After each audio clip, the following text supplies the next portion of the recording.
Hello everyone and welcome to our channel. हमारे जो आज के लर्निंग ऑब्जेक्ट्स हैं वो हैं measurement systems, prefixes and dimensional analysis. तो हम आज जो डिस्कस करने जा रहे हैं वो सिर्फ़ और सिर्फ इंटी टेस्ट के हवाले से और उनकी इंटी टेस्ट में कितनी इंपॉर्टेंस है और कौन से क्वेश्चन आ सकते हैं, हम इसी पे ही डिस्कस करेंगे। तो before this you know the difference between basic physical quantities and private physical quantities. आपके पास कभी भी कोई सवाल नहीं आएगा कि बेसिक फ़िज़िकल क्वांटिटी कौन सी है और प्राइवेट फ़िज़िकल क्वांटिटी कौन सी है, लेकिन ये सवाल आ सकता है कि इनमें डिफरेंस क्या है।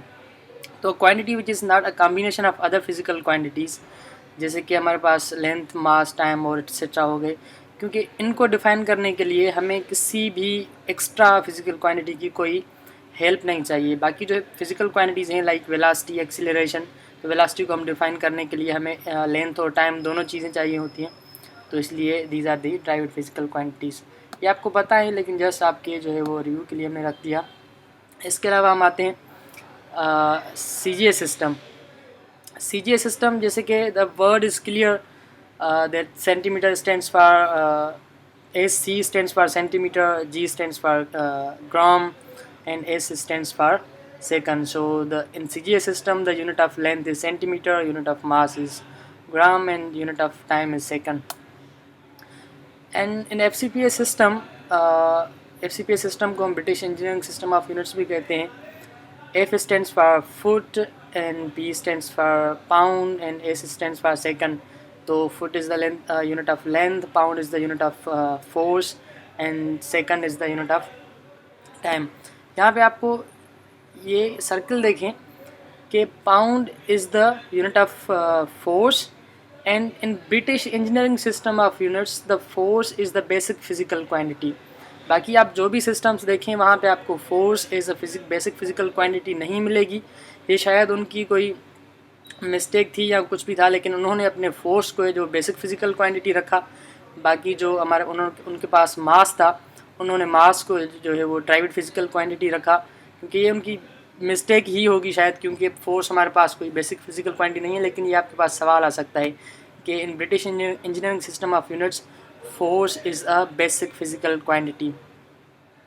और इसके अलावा mass is a private physical quantity in FPA system. इसके अलावा the unit of mass is a slug and the relationship between slug and kg is given here. MKS system, metre, kilogram and second system. Metre is a unit of length, mass and time, ये तो आपको पता ही है। लेकिन इसके बाद हमने MKS system को जो है वो SI सिस्टम में मॉडिफाई किया, ये आपकी जो है वो काम की पॉइंट है। इसके अलावा हम आते हैं SI सिस्टम ऑफ यूनिट्स पे। तो we have basically 7 basic and are fundamental units in the international system of units are, जो हमारे पास मॉडर्न सिस्टम है उस पर। और इसके अलावा there are 2 supplementary units are supplementary physical quantities and they have supplementary units.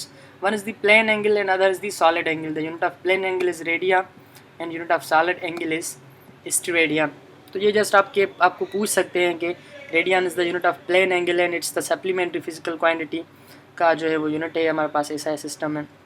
बाकी जो 7 यूनिट्स हैं, मास का यूनिट kg, लेंथ जो है is measured in metres and time is measured in seconds, electric current ampere, amount of substance mole, mole को तो आपने chemistry में अच्छा पढ़ा होगा। ल्यूमिनस इंटेंसिटी की जो यूनिट है वो कैंडिला है, टेम्परेचर केल्विन। बाकी जो भी फिज़िकल क्वांटिटीज़ हैं इन 2 सप्लीमेंट्रीज़ को छोड़ के और 7 बेसिक फिज़िकल क्वांटिटीज़ को छोड़ के, this all the physical quantities would be private physical quantities in SI system. तो कभी कभी we are asked the question about the definition of metre, और कभी कभी टेस्ट में भी आ सकता है। तो आपको जस्ट दिस इज़ अ जो है वो आपका वैल्यू है, आपको ये याद करना है। और इसके अलावा 1 metre is the length of path travel by light in vacuum in 1/299,792,458 जो है वो सेकंड्स। तो इसमें अगर आपकी लाइट जो है वो 1 को इतने नंबर से डिवाइड करें, उस टाइम में जो लाइट ट्रेवल करेगी उस डिस्टेंस को मीटर कहते हैं। और अगर मीटर को हम इंचेस में डिफाइन करें तो 39.37 हो जाते हैं। इसके अलावा अगर कॉमन जो रिलेशनशिप है हमारे पास मीटर का वो फुट के साथ आता है, तो 3.2 फीट इन 1 मीटर, और 1 फीट आप ऐसे कह सकते हैं कि 1 डिवाइडेड बाई 3.28 दैट्स 0.3048। और इसके अलावा there is a very important unit, sometimes it comes in the test. This is the angstrom. हमारे पास लाइट फिजिक्स है जिसमें हम, या वेव फिजिक्स है आपको, उस वेव फिजिक्स में या मॉडर्न फिजिक्स में कभी कभी ये एटॉमिक स्ट्रक्चर्स में यूनिट यूज़ होता है एंगस्ट्रॉम.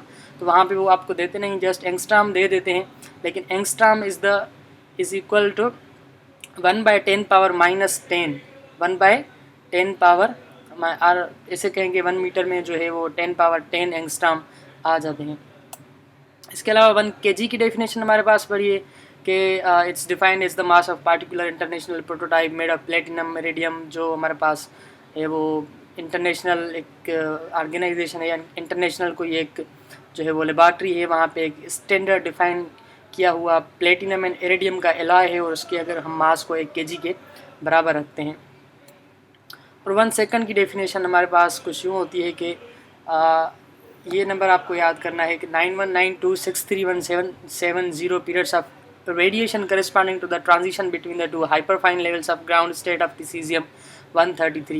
ये आपको याद रखना है cesium-133 क्योंकि there are so many जो है वो isotopes in the radioactive elements. तो 133 को जो है वो याद करना बहुत ज़रूरी है.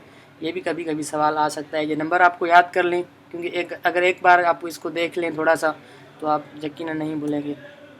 इसके बाद इंटर की फिज़िक्स में आपने पढ़ा होगा 1 एम्पेयर को हम कैसे डिफाइन करते हैं. तो 1 ampere is that constant current which if maintained in 2 straight parallel conductors of infinite length. हमारे पास 2 वायर्स हैं जो कंडक्टर्स हैं बिल्कुल, जिनकी लेंथ पे हम जो है वो इनफाइनाइट कंसिडर कर रहे हैं. Of negligible circular cross section, उनकी जो क्रॉस सेक्शन है वो बिल्कुल नेग्लिजिबल है, और उनके बीच में अगर हम इतना करंट पास कराएं कि वो एक दूसरे को 2 × 10⁻⁻7 न्यूटन पर मीटर ऑफ लेंथ जो है वो फोर्स लगाएं एक दूसरे पे. क्योंकि अगर आप 2 करंट वायर्स को करीब रखेंगे, उनमें करंट आप जो है वो फ्लो कराएंगे, तो दे विल अट्रैक्ट और रिपेल ईच अदर. तो वो अट्रैक्ट और रिपेल तो डिपेंड करता है on the direction of current. बस हमारे पास वो जो है वो, आप उसको छोड़ दें डायरेक्शन को. यहाँ पे अभी जस्ट ये देख लें कि अगर 2 वायर्स इनफाइनाइट लेंथ हो उनकी, और क्रॉस सेक्शन उनका बिल्कुल जो नेग्लिजिबल हो, उनके बीच में अगर इतना करंट जो है वो पास किया जाए जो एक दूसरे को 2 × 10⁻⁻7 न्यूटन पर मीटर का फोर्स लगाएं, क्योंकि ये कभी कभी सवाल आपका टेस्ट में आ जाता है. तो ये आपका चार्ज एंड करंट का रिलेशनशिप दिया है, आप इसको भी थोड़ा सा जो है वो देख लें. अच्छा, इसके बाद 1 मोल, इसको आपने केमिस्ट्री में सही से पढ़ा है, लेकिन हम जस्ट रिवाइज कर लेते हैं कि 1 mole of a substance is equal to 6.023 or 022 into 10⁻23 units of that substance, such as atoms, molecules, ions. The number 6.02 into 10⁻23 is known as Avogadro's number or Avogadro's constant. अब हम यहाँ पे देखें कि अगर कोई आप मॉलिक्यूलर मास लें या एटॉमिक मास लें और उसको अगर आप ग्राम्स में डिफाइन करें तो वो 1 मोल के बराबर हो जाता है. अगर आप कार्बन डाइऑक्साइड को लें तो कार्बन डाइऑक्साइड के जो है वो कार्बन डाइऑक्साइड को अगर आप लें तो 44 AMU उसका जो है वो मॉलिक्यूलर मास है. तो अगर आप 44 ग्राम्स लेंगे तो वो कार्बन डाइऑक्साइड का 1 मोल बन जाएगा. और अब 44 ग्राम्स जो होंगे कार्बन डाइऑक्साइड में, उसमें मॉलिक्यूल्स कितने होंगे ये हमें बताता है एवोगैड्रो नंबर. और हमारे पास there is one term which often confuses the students, that's the light year. हमारे पास बच्चे ये समझते हैं कि light year is the unit of जो है वो टाइम, लेकिन ये मिसकॉन्सेप्ट है, या आप इसे कहें कि मिसनॉमर वर्ड है. ये light year is the unit of length, और it's use to express astronomical distances because it's the large unit and measures about 9.46 trillion kilometres. ये इसकी बहुत जो बड़ी वैल्यू है. हम आम तौर पे ज़िंदगी में हम अर्थ पे इस्तेमाल इसको नहीं करते, लेकिन एस्ट्रोनॉमी में हम इनको इस्तेमाल करते हैं इस यूनिट को.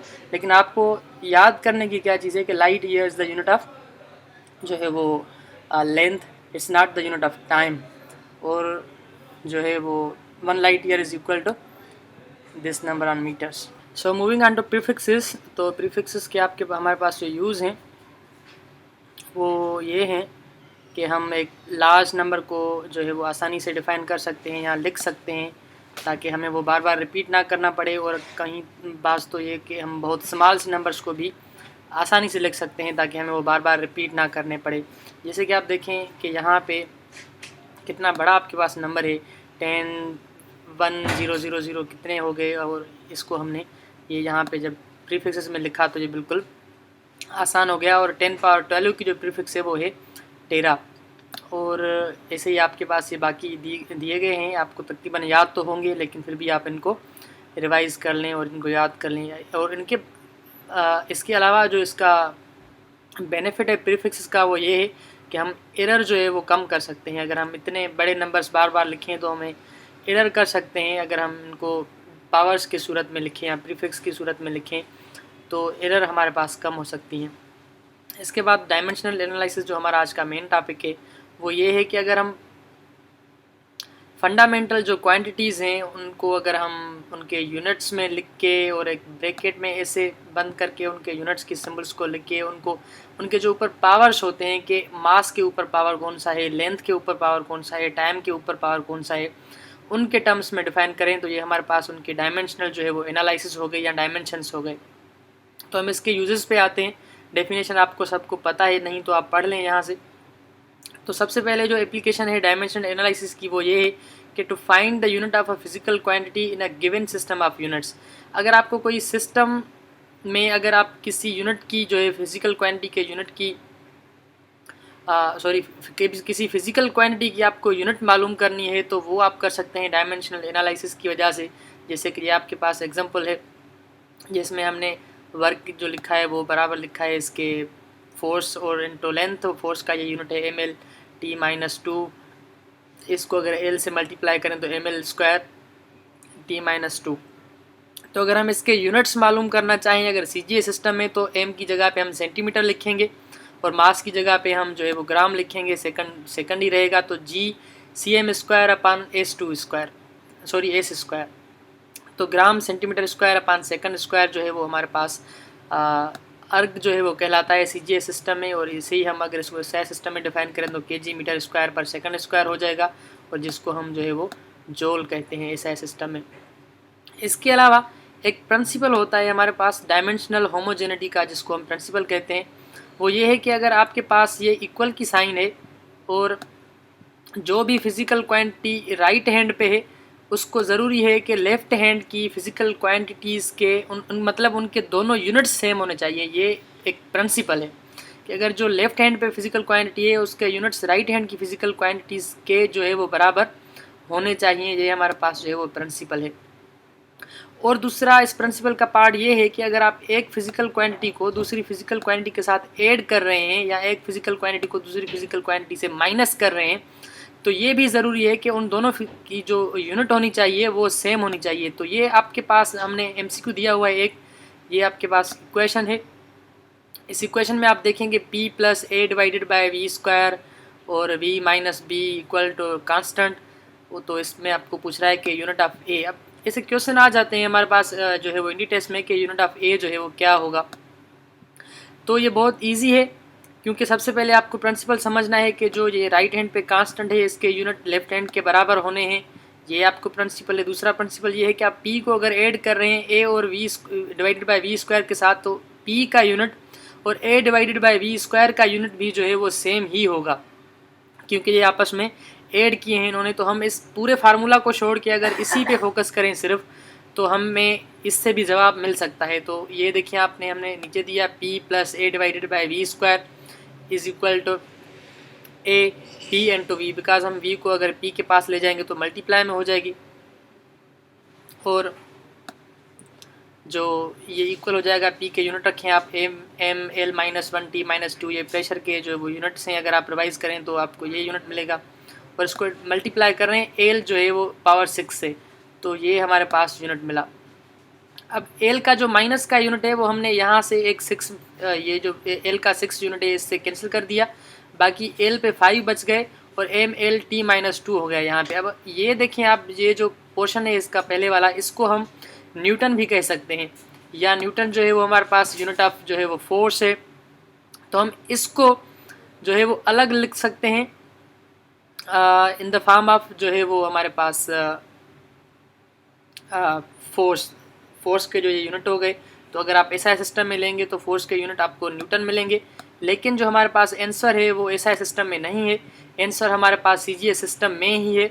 तो हमें यूनिट भी जो है वो सीजीएस सिस्टम में लेने होंगे। तो सीजीएस सिस्टम में फोर्स के जो यूनिट्स हैं वो क्या हैं? फोर्स के यूनिट्स हैं डाइन। तो हमें जवाब इन्होंने डाइन्स में दिया है। तो सबसे पहले हम देखेंगे डाइन्स का जो पावर है वो क्या होना चाहिए, क्योंकि यहाँ पे फोर्स न्यूटन के पास एक ही पावर है, तो डाइन्स के पावर भी एक, डाइन्स के ऊपर पावर भी एक ही होना चाहिए। और एल के पावर जो है वो, एल का पावर 5 है, तो सीजीएस में जैसे कि लेंथ का यूनिट सेंटीमीटर है तो उसका पावर सेंटीमीटर में 5 होना चाहिए। तो ये आप देखिए, ये इसका आंसर हमारे पास जो है वो एक मिस प्रिंटिंग हो गई। आप इसको स्क्वायर को हटा दें एक में से, तो ये डाइन इंटू सेंटीमीटर का जो पावर है वो 5 हमारे पास आंसर मिल गया। और अदर एप्लीकेशंस भी है डायमेंशनल एनालिसिस की, जैसे कि to find the dimensions of physical constant and coefficient. अगर आप कोई क्वेश्चन दिए, बाकी सब चीज़ों का जो है वो डायमेंशंस दिए हैं, लेकिन एक फिजिकल क्वांटिटी का डायमेंशन अननोन है, तो आप उसको भी ले सकते हैं डायमेंशनल एनालिसिस की वजह से। और दूसरा है to convert a physical quantity from one system to other, जैसे कि हमने सीजीएस और अभी के एसआई सिस्टम की कन्वर्शन देखी एनर्जी में, उसमें अर्ग और वहाँ पे जो है वो जूल में। अगर आपके पास कोई इक्वेशन है, तो हमने जैसे कि प्रिंसिपल ऑफ डायमेंशनल होमोजेनिटी में देखा कि एक इक्वेशन में जो राइट हैंड साइड है वो लेफ्ट हैंड साइड के इक्वल होनी चाहिए, तो हम उसको भी डायमेंशनल एनालिसिस के ज़रिए चेक कर सकते हैं कि कोई इक्वेशन करेक्ट है कि करेक्ट नहीं है। अगर वो डायमेंशनली करेक्ट नहीं है तो वो मैथमेटिकली भी करेक्ट नहीं है, तो that equation would be rejected. तो ये भी हम इसका यूज़ कह सकते हैं। इसके अलावा as a research tool to drive a new relationship. New relationship जो प्रिंसिपल ऑफ होमोजेनिटी है उसी पे बनेगा, क्योंकि एक अगर फिजिकल क्वांटिटी को आप ऐड कर रहे हैं तो उस दूसरी जिसके साथ आप ऐड कर रहे हैं या जिससे आप माइनस कर रहे हैं, उन दोनों के जो यूनिट्स होने चाहिए वो सेम होने चाहिए। तो इसको भी हम इसके ज़रिए हम एक न्यू रिलेशंस ड्राइव कर सकते हैं। तो उसी में भी डायमेंशनल एनालिसिस के पास हमारा जो है वो रोल है। And thank you. और हम आपको ये चीज़ बताएं कि हमारे जो आने वाले वीडियोस हैं उसमें भी हम डिस्कस करेंगे। अभी जो हमारा नेक्स्ट आने वाला वीडियो है फिज़िक्स पे, वो ये होगा कि कन्वर्शन ऑफ यूनिट्स। हम आपको अपनी कोशिश करके पूरे बिल्कुल इजी तरीके बताएंगे, जैसे कि हमने आपको डायमेंशनल एनालिसिस बिल्कुल इजी करके बताया। आप इनकी कम्प्लेक्सिटीज़ में मत जाएं, क्योंकि वहाँ से आपको कोई क्वेश्चन नहीं आएगा। क्वेश्चन आपको इस हद तक आ सकता है, इससे आगे नहीं आएगा, क्योंकि वहाँ पे कोर्स बहुत है, तो इतना जो है वो डीप सवाल नहीं निकालेंगे इससे ज़्यादा। तो हमारा जो नेक्स्ट वीडियो होगा वो होगा conversion of units from one system to another, from one unit to another unit. जैसे कि किलोमीटर पर जो है वो आवर को हम मीटर पर सेकंड में कैसे कन्वर्ट करें, या डाइन्स को, अर्क्स को जो है वो जूल्स में कैसे कन्वर्ट करें, और ऐसे के सवाल भी आते हैं काफ़ी। तो हमारा जो नेक्स्ट वीडियो होगा वो कन्वर्शन ऑफ यूनिट्स होगा। और इसके अलावा हम सिग्निफिकेंट फिगर्स और जो एक दो पहले चैप्टर की टॉपिक्स रहती हैं उनको भी डिस्कस करेंगे, लेकिन हमारा main focus conversion of units होगा और हम एग्जाम्पल के साथ जो है वो उनको सॉल्व करेंगे, देखेंगे।